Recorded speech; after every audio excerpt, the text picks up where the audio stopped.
On a Tuesday morning, a historic Tuesday because Guam is having its very first ever runoff election. I'm Jason Salas. Welcome back to the link for all of our Facebook Live viewers. We appreciate you guys staying with us and adding your thoughts, comments, and concerns in the chat room. Please keep it going. And you know, my friends, there's so much going on the island right now. Some very concerned individuals who have combined vocational education with traditional instruction and just basically the Department of Labor and doing what they can to make sure that Guamanians have high-paying jobs and we can contribute to our very precious island economy. They put on a conference a few weeks back. It was the Workforce Opportunities Reimagined Conference, and it was so successful. Our friends at GCC are doing part 2 because there is certainly demand for it, and Denise Mendiola joins me right now in the KOM News Zoom room. Denise, half a day, and I guess I should just say congratulations on having so much demand. That's a very good problem to have. Hafidi, good morning, Jason. Good morning, Chris and Bree. Thanks for having us on this morning. We are excited to be able to bring back WORC 2 to the community. And so this is just a continuation of our efforts to be able to help get our people working again. Now, I know, Denise, when we had a Workforce Opportunities Reimagined Conference Part 1, should we say Part 1, Chapter 1, Volume 1? I think it was, OG. let's just do this one. And then one became, well, we need to do 2. So this is, I think we're actually gearing up to do 4 total. Nice. But yes, it was kind of a launch just to see what we could do with this to be able to find out what the people really needed out there.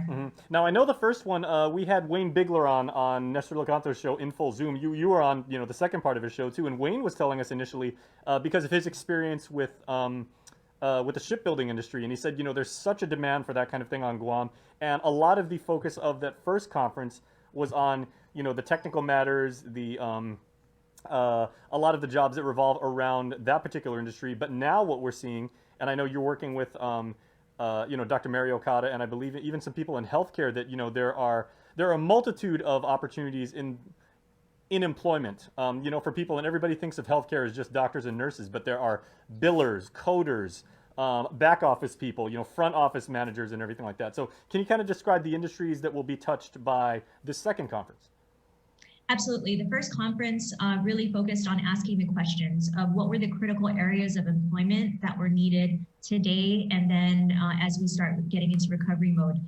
And so we came up with 6 industries: education, safety and sanitation, healthcare, technology and telecommunications, because they're together, and then construction and transportation. We added in entrepreneurship just to round it off, because we understand that the businesses need to know what kind of support services are there for them to be able to start providing these opportunities for their employees. I think that's absolutely wonderful because, with the state of the world right now, a lot of people might say, not everybody wants, everybody wants to get back to work, but not everybody may want to go back out on the field, or they don't want to be in an office for, 8, 9, 10 hours a day, and they want to say, I've always wanted to start my own business. I believe now is an opportune time when I can actually do that. I've made a lot of contacts online, and I want to do something in that regard. So, for people that are actually like going to hit the ground running and do their own thing from the confines of their, or the comforts, I should say, of their own home and everything like that, you guys are covering that too. So kudos to you for that. Absolutely. The new workplace is going to look a lot different. It's going to be your home for the most part. And some businesses, some positions have gone away. At the same time, new positions have opened up. So in safety and sanitation, we're talking about health and safety specialists. In healthcare, we're talking about TCNA, so temporary certified nursing assistants. We're looking at coders and billers, as you had said. But in construction, more than ever, now that you know what's happening in construction, nobody is not affected, right, by this COVID. So everybody is affected by it. And the construction industry is now seeing that they need people in the healthcare field to be able to help check in their employees, to do safety checks out on the sites, So just to be able to comply with the government and to be able to open up, but to stay open. Mm-hmm. And I know some of the feedback I've been seeing, and I've seen an overwhelming amount of positive responses to the first conference. And, even the concept of it is people are like, wow, this is wonderful. Some people actually thought it might be like a little bit of a kind of like a quasi job fair. But you have actually emphasized the fact that, the purpose of this forum is to allow people that work in those particular industries to upscale their own skill set. And, industries are ever evolving. There may be a bunch of different technologies that, billers and coders or, sanitation engineers may now use that they don't necessarily have had to use, in the last couple of years. So this is a chance for you to really modernize your own skill set within your industry, or for people that may be looking to learn a new skill or may need a job. It's like, hey, these are very lucrative opportunities. These are things that our island needs to continue to get back on track, and the jobs are waiting for you if you're willing to put in the work and learn.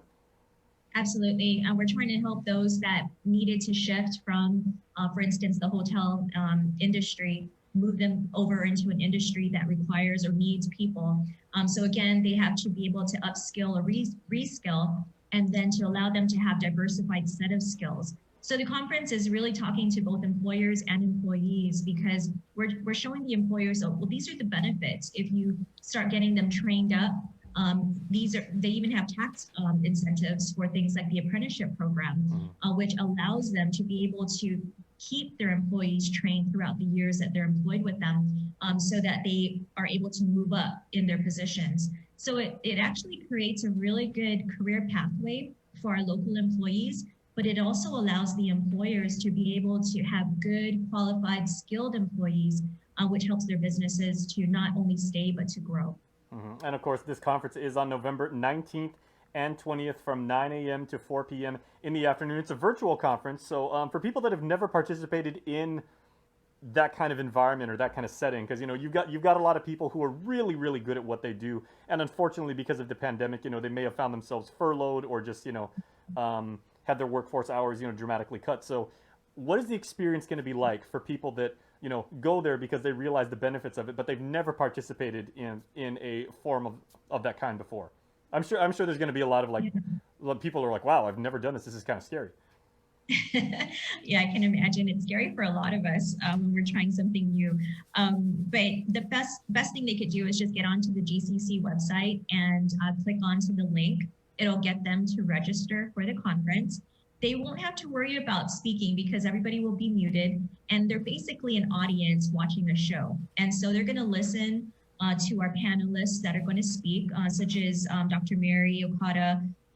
We also have Superintendent John Fernandez. Though we've got people like Len Ka'ai from Black Construction, and we've got Joe Cruz from Cabris Marine, and Dr. Margaret Hattori Uchima. So these are folks that are going to talk to them and have a discussion about what's happening in our industries today, and where the opportunities are for our people, and how they can sign up and get registered, or to where they can apply for those positions. Okay, so we've talked about when this is, we talked about where you can do this, and again, the link you want to hit is bit.ly/WORC and then the number 2. So Workforce Opportunities Reimagined Conference, the second, let's call it Junior. Junior. Yeah, the second. Okay, so now we know what people get out of it, we know where it is, we know when it is. The ultimate question, right, for people listening to this right now, money's real tight for everybody. What is the cost for people to participate in the Workforce Opportunities Reimagined Conference Part 2? Well, the best thing about this is it's absolutely free. It's a community outreach project that we're doing right now. So that is my favorite 4-letter word, beginning with an F. There's a couple that I can't use, but that's my favorite. Yes. Okay, so no cost to anybody if they would like to participate. Outstanding. No cost. Okay. If people participated in the first conference, Denise, are they able to come back and do this one as well? Absolutely. We actually kept everybody's names secret. And then we sent out the invitation to everybody that attended the first conference. Okay. So again, this is just a progression of all the work that has happened since WORC 1. And so now WORC 2, you're going to be able to see all of the things that have been stood up since then. Okay. And final question, because we're running up against the top of the hour here, but I'll let you wrap up with this. people also see the benefit of these kind of conferences, these kind of forums, as a chance to really network. And, it's not just skill set enhancement, it's also a chance to make connections with people and, find very valuable people that then they can correspond with. Is there that kind of opportunity with this conference as well? Yes, absolutely. We're going to have a network opportunity during all of our breaks and during our lunch hours. So there'll be a chance for people to be able to chat with each other. We have the chats where they can type in any questions or comments. So it will be throughout the day during our breaks. All right. Well, Denise, we always appreciate it. It's an honor to always talk with you and see what you're doing to get Guam back to work. And, you're doing the Lord's work by doing that. You're taking care of our people, and we do appreciate it. We really appreciate KUAM and all of you folks and all the great work that you guys do as well. So thank you again. Okay, please. And that by the way, over your right shoulder, that's a great art piece right there. Isn't it? And to Judy for. All right, take care, Denise. Always a pleasure. Thank you, Okay, Denise. take care. Thanks. Okay, bye. There you go. Thank you to Jason Solis for conducting that interview. Thank you for telling me I had to do that interview about 30 seconds before we did it. I was like, all right, hey, Denise is a friend, man. She's a friend of the show. No Keep problem. you on your toes. Good job today, Sabrina. Good job. Good job, Joe, sir, Jason, to our audience out there on KUAM News at Facebook Live, out here in Radio Land, and on KUAM TV. Thank you guys so much.